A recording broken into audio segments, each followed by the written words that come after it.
Ce matin, je te révèle un des plus gros mensonges sur le bonheur. Ça se passe en pleine nature, tu auras le chant des petits oiseaux et je te souhaite une très belle écoute. Ça fait longtemps que j'ai pas enregistré en pleine nature. On est pas très loin de chez moi, entre quelques arbres. Il fait un super beau soleil en Bretagne. Et donc je profite d'enregistrer à l'extérieur. Et aujourd'hui, je vais te parler d'un sujet que j'ai pas beaucoup abordé, l'argent. Alors moi, c'est un sujet beaucoup, qui m'a fait beaucoup réfléchir parce que, comme tu le sais peut-être, je suis issu du monde ouvrier. Et assez rapidement, je suis arrivé dans le monde du CAC 40 où forcément il y a beaucoup plus d'argent avec des salaires qui sont beaucoup plus importants. Et même quand j'étais là-bas, en fait, avec pas mal d'argent, je l'utilisais pas et donc j'ai dû déconstruire des croyances par rapport à l'argent. Comprendre que l'argent c'était pas mauvais, que les riches n'étaient pas des méchants. Mais c'est pas de ça dont je veux te parler aujourd'hui. On parlera sûrement un jour des croyances par rapport à l'argent. Ce que je voulais aborder avec toi, c'est souvent on pense que l'argent fait le bonheur. On commence à comprendre que c'est pas le cas quand tu vois des personnes qui sont millionnaires ou milliardaires. Et pourquoi je te parle de ça? C'est donc pas du tout pour parler des croyances, mais pour t'expliquer quelque chose. Et je m'en suis rapidement rendu compte, et j'en parle même dans le roman, dans L'homme qui a décidé de vivre. À un moment, je suis sur un télésiège et je suis à côté de deux nanas qui sont habillées en Prada et qui ont la carte platine dans leur sac. Et à un moment, en fait, je m'exclame dans mon cerveau, elles n'ont pas encore compris que l'argent ne fait pas le bonheur. Et aujourd'hui, j'en suis complètement convaincu et je vais t'expliquer en plus pourquoi ça pourrait être le déclencheur. En fait, pendant très longtemps, on te leurre, on te ment. Et je me suis laissé attraper par ce mensonge aussi. On te dit que le jour où tu as une belle maison, une belle voiture, des comptes qui sont remplis, tu seras heureux. Et c'est pas du tout le cas. Et c'est compliqué en fait quand tu as pas tout ça de te rendre compte que ça va pas te rendre heureux. Donc en fait tu dis c'est n'importe quoi. Sylvain il dit ça parce qu'il a de l'argent. Il accompagne des personnes qui ont de l'argent, il sait pas ce que c'est. Donc si je sais ce que c'est. Je sais ce que c'est que d'arriver au 15 ou au 20 du mois et d'avoir un compte à découvert. Je sais ce que c'est de passer devant des vitrines et de regarder des baskets que jamais mes parents ont pu m'offrir ou qu'il fallait que j'attende de Noël ou l'anniversaire pour les avoir. Je sais tout ça et je sais aussi ce qui se passe tout là-haut avec des personnes, en ayant côtoyé des personnes qui avaient beaucoup d'argent. Et aujourd'hui en en accompagnant plusieurs. Ce qui se passe donc quand tu as le château, le carrosse, tout en fait, tu as tout pour être heureux et en fait tu ne l'es pas. Tu es neutre dans le meilleur des cas, voire triste, voire vide dans le pire des cas. En fait tout simplement parce que quand tu arrives là-haut, et c'est là qu'il peut y avoir le déclic, c'est que tu arrives là-haut et tu coches, ok, le château, les carrosses, des choses qui me parlent pas beaucoup à moi, mais les 10 paires de chaussures, les 25 costumes hors de prix, et tu dis, mais merde, je ne suis toujours pas heureux. Donc si tu n'as pas la prise de conscience, bah tu veux un deuxième château, tu veux un deuxième carrosse, tu veux une 11e, 12e paire de chaussures, ou le petit tailleur qui va bien, que tu as vu peut-être sur un magazine. Mais ça ne te rendra pas heureux. Et j'aurais pu dire heureuse vu que je viens de dire tailleur. Et je sais qu'il y a beaucoup plus de femmes qui m'écoutent sur ce podcast. Donc ça ne te rendra pas heureuse, ça ne te rendra pas heureux. Parce que le bonheur, il est ailleurs. Tu auras beau t'enrichir extérieurement, jamais tu ne te sentiras riche intérieurement. Et je crois que mon premier jingle au podcast, c'était tu ne seras pas plus riche ou plus beau, mais en fait tu le deviens quand tu te rends compte que la richesse elle est à l'intérieur. Et quand tu découvres que la richesse elle est à l'intérieur, dans ta sérénité, dans ton courage, dans ta confiance, dans ta discipline, dans toutes les belles qualités que tu as ou que tu as envie de développer, la richesse vient de l'extérieur. Parce que forcément tu attires des personnes, tu attires des postes sympas, tu attires des personnes qui vont bien et qui vont te dire mais moi j'adore échanger avec toi, viens bosser pour moi, ou qu'est-ce que tu proposes, ou ils vont adorer tes dessins, ou ils vont adorer tes carottes si tu veux te lancer dans le jardinage, ou ils vont adorer en fait tes créations vont refléter en fait ta richesse intérieure. Je suis en train de m'égarer comme d'habitude, mais tu connais ça très très bien. Le truc que je voulais dire en fait, c'est qu'à un moment, et ça arrive peut-être plus facilement quand tu as de l'argent, tu n'es plus en train de courir après l'argent, tu l'as. Tu n'es plus en train de courir après les châteaux. Tu as un toit magnifique sur un toit doré au-dessus de la tête. Et là, tu dis merde. Et en fait, ce constat-là, je l'ai fait tôt. Il y en a qui le feront jamais. Il y en a qui vont s'endormir avec un toit doré au-dessus de la tête sans s'être connectés à eux-mêmes, sans avoir compris, en fait, même sans avoir saisi en fait le vide qu'ils avaient entre eux parce qu'ils n'ont pas confiance. Et j'ai envie de te dire, peut-être tant mieux pour eux. Peut-être qu'ils auront une deuxième chance plus tard pour essayer de comprendre tout ce qu'il y a à comprendre de la vie. Parce que je pense que c'est un chemin qui est infini. Mais en tout cas, voilà, ne crois pas que parce que tu auras une belle Tesla rouge devant la maison, parce que tu auras une pièce supplémentaire dans ta maison, parce que tu auras le dernier Apple, dernier cri devant toi, que tu seras plus heureux. Ça se passe à l'intérieur. Quand tu es riche à l'intérieur et heureux à l'intérieur, plus rien ne t'arrête. Et si tu veux un exemple, je vais te raconter. Je vais te raconter parce que c'est vraiment très très clair dans mon esprit. On est en 2008, on est à Bali et on se promène avec un couple d'amis. Et là on voit une sorte de... Je sais même pas comment, ça n'existe pas ici. C'est comme un petit abri de bus, imagine un abri de bus mais ouvert sur tous les côtés. Il y a juste en fait de 4 piliers un toit. Et en fait... Il y a un étage qui est peut-être à 50 cm du sol, un peu je pense pour se poser là, mais pas être au contact du sol. Peut-être parce qu'ils ont beaucoup d'humidité quand même de temps en temps à Bali aussi. Et donc en fait, et là t'as 2-3 personnes, t'as un petit papy, et en fait ils ont rien. Ils n'ont strictement rien. Ils sont habillés avec un bout de tissu, ils paraissent sales extérieurement, et en fait ils sont en train de rigoler. Ils ont, je me rappelle d'un qui a les dents pourries, et les 3 personnes sont en train de rire. Et peut-être qu'ils riaient de nous, je sais pas, en se disant tiens regarde, ils ont une belle basket mais ils seront jamais heureux de leur vie.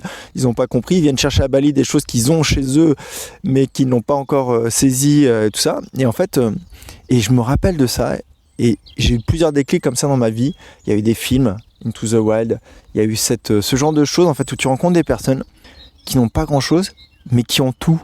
Ils n'ont rien extérieurement, mais ils ont tout intérieurement. Dans la logique, quand tu as tout intérieurement, après, ça vient de l'extérieur. Sauf si tu as décidé de vivre comme ça, dans la simplicité la plus totale. Mais je peux t'assurer que j'ai accompagné des personnes, et bizarrement, peut-être qui ont eu encore plus de résultats que les personnes qui ont été un peu plus riches que j'ai accompagnées, et pour qui c'était vraiment un vrai investissement. C'était quasiment... à l'époque, ça devait être 1 mois de salaire, voire un peu plus, l'accompagnement. Et en fait, ces personnes ont investi. Et moi, à l'époque, j'étais pas hyper clean encore avec l'argent. Et je leur disais, non, mais t'es sûr que tu vas investir si ton assiette est remplie et que t'as tout ce qu'il faut, d'accord. Mais et c'était limite moi qui freinais la vente parce que j'avais l'impression que c'était vraiment un trop gros investissement. Et moi, je pouvais pas baisser mon prix parce qu'autrement, moi, c'est pareil, mon assiette, il faut bien que je la remplisse, que je paye mes impôts et que je paye les charges. Et en fait, elles avaient décidé d'y aller. Et sans qu'on ait jamais parlé de leur activité professionnelle. Je pense à 2 d'entre elles qui ont obtenu des promotions. Juste parce qu'elles ont pris leur place dans la vie, et en fait, elles ont pris leur place aussi au niveau professionnel. Elles osaient exprimer un peu plus des choses. Elles étaient plus rayonnantes, plus lumineuses. Et elles se sont fait... je pense qu'elles ont attiré tout simplement le regard plus sur leur activité, sur leurs résultats, et elles ont obtenu des promotions qu'elles n'avaient pas réclamées. Et je fais un petit écart aussi. Ce matin, en courant, je réfléchissais à quels sont les bénéfices non attendus qu'ont mes clients. Et il y en a un autre qui est assez fou, c'est soit la prise, soit la perte de poids. La perte de poids dans le sens où quand tu gères mieux tes émotions, tu tapes moins dans le frigo, tu te sens mieux. Donc tu as moins besoin de l'extérieur pour te nourrir parce que tu es nourri intérieurement. Donc ça paraît assez évident que quand on va bien, on perd du poids. En revanche, j'ai accompagné, et là je pense plutôt à des hommes, non, je vois aussi une femme, qui était très fine, un peu transparente. Ces personnes ne voulaient pas qu'on les voie parce qu'elles pensaient qu'elles n'étaient pas belles. Et bizarrement, au fil de l'accompagnement, elles se sont étoffées, elles se sont un peu élargies, mais dans le bon sens du terme, et elles se sont un peu plus ancrées. Elles ont pris leur place. Et ça, c'est assez fou. Donc, en fait, voilà, je t'explique ça parce que je suis dans une réflexion un peu je suis toujours sur mon programme à mettre les briques essentielles, fondamentales, qui ont fait que les personnes que j'ai accompagnées ont eu des résultats. Il y a quelques-unes de ces clés dans le roman, mais comme d'habitude, c'est quand tu es dans la consommation, les podcasts, les vidéos, les romans, c'est génial. Le mien est un peu différent parce il pousse vraiment à l'action. Mais si jamais tu ne fais que consommer, ça fait du bien. Hein. Ça fait du bien de m'écouter là, par exemple. Ça fait vraiment du bien. Je pense, j'espère que ça te fait du bien de m'écouter. Mais en fait, quand tu fais ça, voilà, tu t'arrêtes de penser à tes propres problèmes. Donc tu réfléchis à ce que je te dis, tout ça. Mais s'il n'y a pas de passage à l'action, s'il n'y a pas d'expérimentation, il ne peut pas se passer grand-chose. Alors je sais, et je te dis ça, et c'est pas vrai, parce qu'il y en a qui m'écoutent depuis 4 ans, qui me lisent depuis 4 ans, et qui ont des résultats de fou, sans que ce soit parlé en one-to-one, sans qu'ils aient investi quoi que ce soit dans mon activité. Et tant mieux pour eux, et c'est génial. Et le podcast, il est là pour ça, il est là pour les personnes qui n'ont pas les moyens, qui n'ont pas le temps, ou qui ne se sentent pas encore capables d'investir, et qui le seront peut-être dans quelques mois. Mais le podcast, c'est ça. Le problème de tous ces contenus, c'est que t'en ingères plein. Et peut-être que ce que je te dis, c'est différent de ce que tu écoutes sur un autre podcast. Où là, ils vont te dire, oui, quand tu auras de l'argent, tu te sentiras en sécurité. C'est du bullshit. C'est du bullshit. Oui, dès que tu as un toit sur la tête, tu te sens en sécurité. Mais dès que tu as le toit sur la tête, que ton assiette est remplie suffisamment pour manger, que tu es suffisamment bien habillé, en fait, l'argent, il ne sert plus à grand-chose. Il te permettra de faire des petits voyages, ouais, super. Mais si c'est juste pour t'anesthésier de tes problèmes de ta vie actuelle, ça sert à rien. Si l'argent, c'est pour avoir des activités qui t'offrent une bulle d'air le week-end, c'est triste à dire, mais c'est même pas que ça ne sert à rien, c'est que ça te fait faire des pas en arrière, parce qu'en fait, la semaine, c'est horrible, et le week-end, t'arrives, tu fais un truc sympa, ça fait du bien, et le lundi, ça pique à nouveau, en fait. Ça pique à nouveau tant que t'as pas retiré tous ces picots, toutes ces choses qui t'embêtent dans la vie quotidienne. Moi, je suis parti en dérapage total. Je ne sais même plus sur quelle trajectoire je suis, mais j'adore ça. C'est dommage que tu sois pas là. Pour tout dire, je suis assis sur une pierre. Enfin, il y a plein de pierres autour de moi. Là, c'est un endroit où on venait avec ma petite fille pendant le confinement et on s'amusait à traverser. Il doit y avoir 15 mètres en essayant de faire le moins de contact possible. Donc, on sautait de pierre en pierre. Et je viens régulièrement là parce que ça me rappelle de bons souvenirs et parce que c'est un endroit où il n'y a pas grand monde. Il y a beaucoup de petits oiseaux, je vois la verdure. Bon, je suis parti en cacahuète. Je ne sais même pas comment je vais l'appeler cet épisode. Je pense que je vais l'introduire parce que sinon, comme d'habitude, s'il n'y a pas une accroche, les personnes n'écoutent pas. Alors que je pense qu'il y a peut-être un peu de contenu sympa dans cet épisode. Mais juste, je comprends et je me suis fait avoir par cette envie de remplir de l'extérieur. Mais je peux t'assurer que même si ton frigo est rempli, même si ta voiture elle est magnifique, elle a un bruit incroyable, elle roule bien trop vite, même si tu as une maison qui est énorme, qui ressemble au château de Cendrillon, et pour en avoir accompagné plusieurs qui avaient tout ça, voire mieux, ça ne rend pas heureux. Si j'ai juste une question là à te poser, si jamais demain tu gagnais au loto, tu peux imaginer le château, et quand tu as passé ça, ce flou un peu matériel, va plus dans le spirituel, dans l'esprit, et demande-toi, qu'est-ce que tu ferais de tes journées ? Là, tu as eu 10 millions sur ton compte, à quoi tu vas occuper tes journées ? Peut-être que le premier moment, tu vas dire, je vais à Copacabana, je vais aller à Bali, je vais aller à Melbourne, je vais aller à New York, et je te dis, je connais certains de ces endroits et c'est magnifique, c'est génial, mais c'est pas là-bas que tu trouveras le bonheur. Imagine ça, fais-toi plaisir, et quand tu reviens de ton voyage, tu te dis, ok, mais non, j'ai vécu ça, je me suis fait plaisir, qu'est-ce que je fais de ma vie ? Qu'est-ce qui me fait plaisir ? Peut-être que c'est du dessin, peut-être que c'est de la musique, peut-être que c'est discuter avec des personnes comme ce que je fais, peut-être que c'est questionner des personnes comme ce que je fais, peut-être que c'est te promener en pleine nature. Et tu vas te rendre compte que tu vas te promener en pleine nature, tu vas croiser des gens, et les gens vont dire mais comment vous faites ça ? Et tous les jours je prends un petit rendez-vous avec moi-même et je vais me promener. Est-ce que je pourrais venir avec vous ? Tu vas monter un club, une asso, une organisation, une OMG, je sais pas. Enfin, bref, je pars dans... Voilà. Et demande-toi juste, voilà, qu'est-ce que je ferais si j'étais extrêmement riche, si j'avais tout à l'extérieur, qu'est-ce que je ferais? Et la clé, elle est là.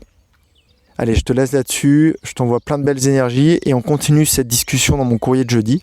Si tu n'es pas déjà abonné, je te conseille de me rejoindre, de nous rejoindre, parce qu'il y a quand même pas mal de personnes qui le lisent tous les jeudis. Je te laisse avec ce petit chant d'oiseau. Je t'envoie plein de belles énergies. Bye bye.